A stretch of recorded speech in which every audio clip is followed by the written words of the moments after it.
My dear respected brothers and sisters, again we are talking about the virtues of those first 10 days of Dhul Hijjah. We have mentioned that in those 10 days we should increase the dhikr of Allah Jalla wa Ala in particular. We should also, brothers and sisters, fast. Fast as much as we can. If we can fast all those 10 days, then this will be really great. And as we have mentioned, that one of the scholars said, fasting one day among those days is like fasting 1,000 days. And some people say that the Prophet ﷺ did not fast during those days. Well, there is a controversy regarding that. But even if the Prophet ﷺ did not fast during those days because he was busy, and some of the scholars they viewed the sunnah of the Prophet ﷺ and the seerah, the biography of the Prophet ﷺ, and they found that during all those years the Prophet ﷺ was engaged in jihad or was engaged in traveling, and that's why the Prophet ﷺ could not fast. But that doesn't stop him from fasting, and actually there is a report that the Prophet ﷺ also fasted those 9 days of Dhul Hijjah.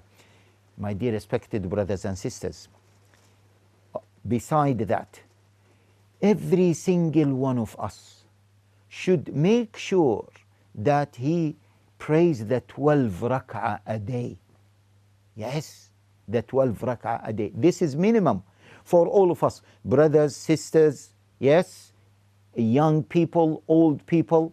The Prophet ﷺ says, whoever prays 12 rak'ah a day, Allah Jalla wa Ala will build for him or for her a house in Jannah.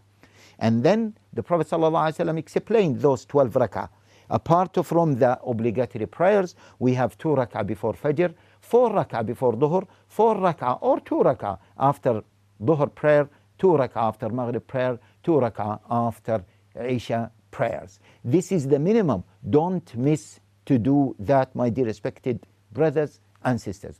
Let alone that if we can do Qiyamul Layl during those 10 nights, then this will be great, because one of the scholars said, don't switch off your lights during those nights of 10 days of Dhul Hijjah. Not only that, but in particular, brothers, if you can pray in Jama'ah, then you should pray in Jama'ah. Don't miss Jama'ah. Even at home, pray Jama'ah in congregation. Don't pray by yourself, especially in those 10 days. Brothers, sisters, why to lose this reward?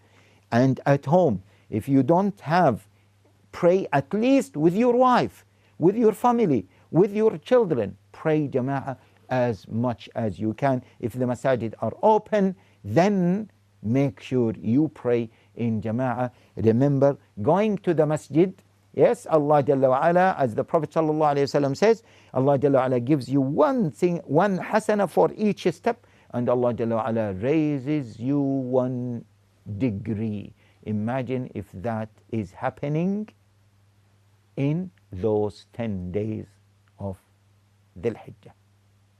Assalamu alaikum wa rahmatullah.